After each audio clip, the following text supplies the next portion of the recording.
In this session, we're going to discuss perfect deposit and perfect withdrawal, otherwise known as PDPW. And we'll just go through three key slides today. So first and foremost, kind of why do we use PDPW and why did we create it? Second, we'll go through the actual detail of PDPW and we'll just give like one high-level example. And then third, we'll go through one of the Teach, Coach, Action templates, or a TCA, that we've created just to help you actually take the PDPW back into the business and actually try to implement it. So look, without further ado, we'll go off and kick into the detail here. So first and foremost, why did we create PDPW? And it really comes down, initially anyways, we saw a lot of people were really struggling through just trying to communicate through bulletproof glass. Now that's not so much of an issue anymore.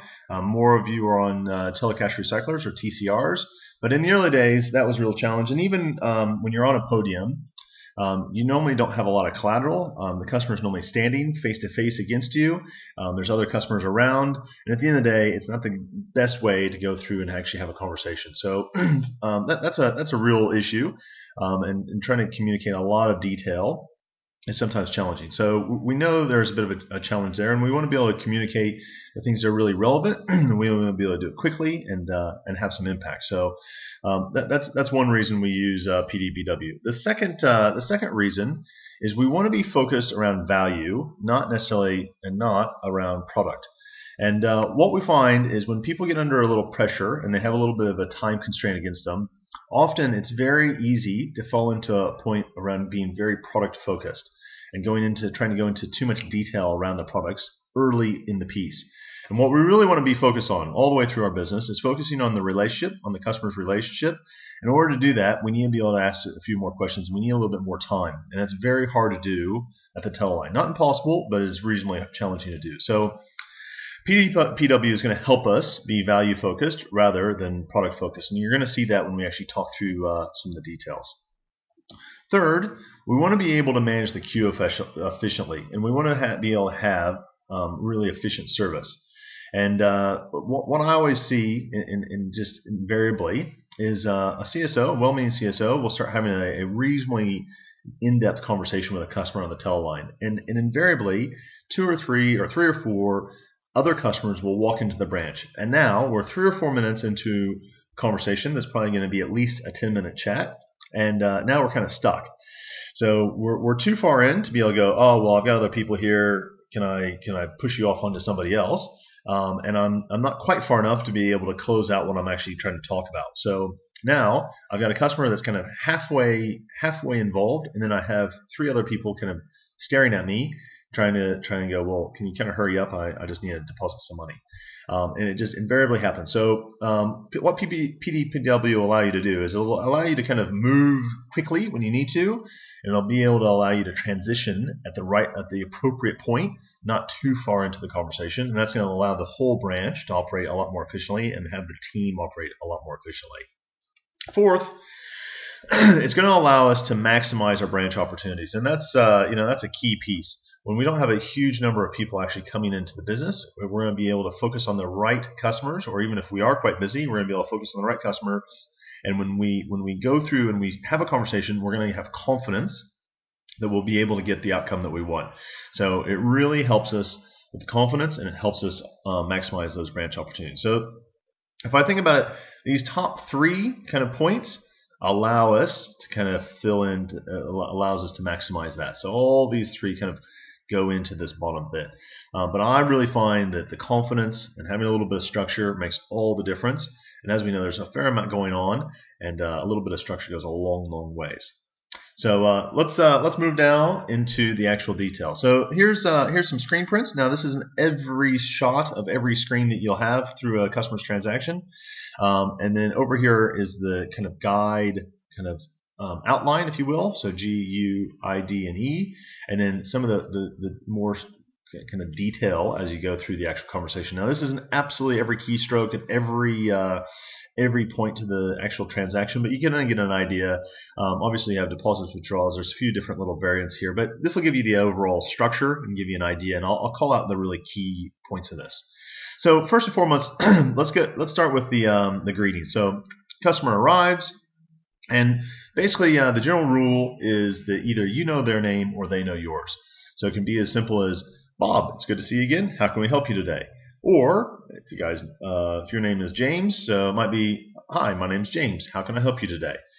It's that simple, but there's something magical about using either your name or the customer's name, especially the customer's name, when they're actually coming in to have a conversation. So please make a point to try to learn our customers' names.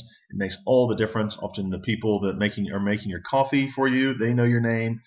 We've all experienced it. There's something magic about that. So please learn the names, use them, and it makes a big difference. So from there, we're going to go ahead and swipe the card if we have one, or we'll use the pin pad and have the customer start the transaction. From there, we'll go through and get Spider to load.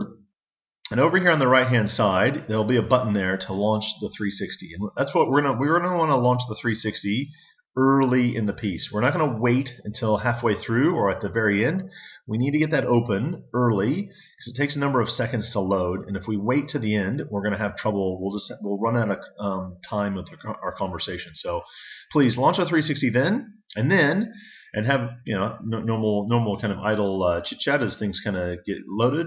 But from there, we're going to just try to focus on the actual transaction.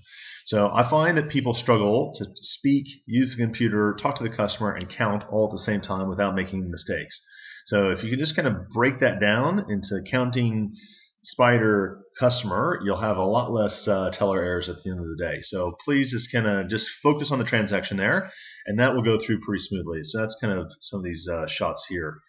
At that point, once the actual transaction is done, we're going to put our record of transaction into the printer, and we're going to hit the station key. As soon as we hit that station key, which is right there, Spider is going to allow us to go back to the 360, and we're going to go bring that back up. There's a few seconds there where the ROT's printing anyways. It's like kind of a bit of a dead space. And we're going to have a quick scan of the 360. And we're going to just try to look for one good reason to have a conversation. So one way that we can help the customer. And we'll go later in another video around some of those kind of key points. But we're just trying to find one. It doesn't have to be perfect, but we just want to try to find one good thing to talk about. And from there, we're going to just open with our kind of nice open question here. Can I ask, when was the last time you reviewed your overall banking or reviewed your overall accounts? Something to that effect. And it's going to give us a little bit of an intro with our customer. And they're going to probably come back probably 50-60% of the time, and they're going to kind of look at you a little bit kind of a little quizzed way. Or they're going to go, I don't quite understand. That's okay. That's all right. They may say, look, I'm working with somebody right now, and you can go off from there. It's probably not a great opportunity, but you can have a little bit of a chat there. Or they're gonna say not for a long time. So one of those three things is going to come out. As long as they're not actively talking to somebody, then we can just move on to our second point. And this is all one line, so I'm going to probably hesitate a little bit at the full stop, but at the end of the day, it's one progressive line. So you just go in there and say, well, look, based on what I can see, or what I can see quickly, I think, or I believe, we might be able to save you some money.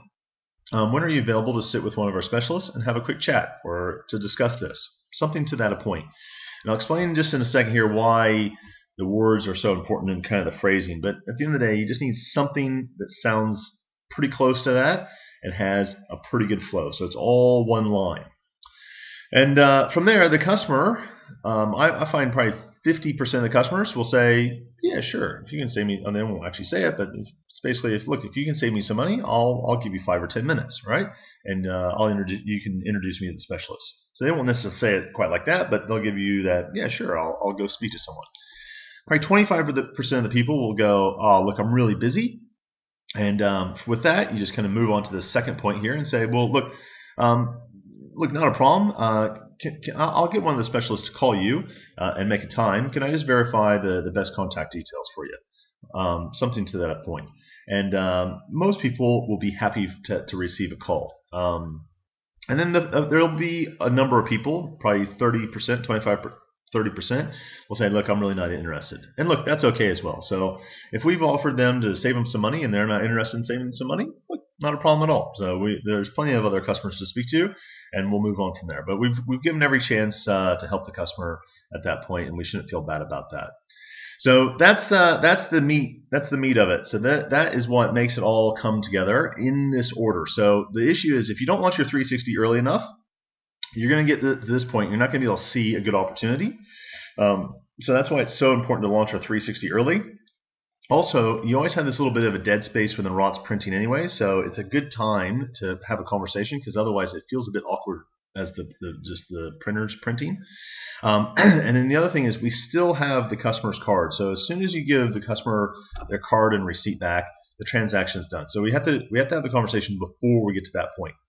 Now, just real quickly, I'm going to just explain very quickly why this works. So first and foremost, when we ask, when was the last time you reviewed your overall banking, the reason that is such a great question is it's an open question.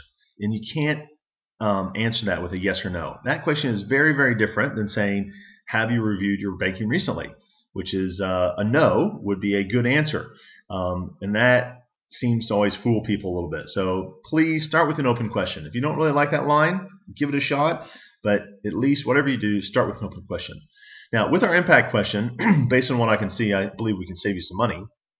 The reason this is so important to get that in this order is it gives the customer the reason why to say yes before we go into how or what we want them to actually do. So first we're going to say, I think we can save you some money by sitting down with a specialist. At this point, you'll notice we haven't talked about one product. All we're trying to do is just transition the customer to a specialist. So that's what we want to be focused on, and that's why it's so successful. If you say, look, when are you available to sit with one of our specialists? They might be able to save you some money. You will not have nearly as much success. Just believe me. Start with the benefit and work into the how. So why and then how. From there, the only other thing I'll just quickly touch on, if the customer says yes, they do want to have a conversation, please, if you at all possible, just simply return to the card and the receipt to the customer and walk the customer over to one of the specialists and simply introduce the customer to the specialist. And it's just as simple as saying, hi, let's say our customer's name is Robert. So, hi, Robert, this is Tracy, our specialist here. Tracy, I was just serving Robert up on the counter, and I noticed he has one of our older style accounts, and he might be getting charged fees, but he really needs his overall banking reviewed.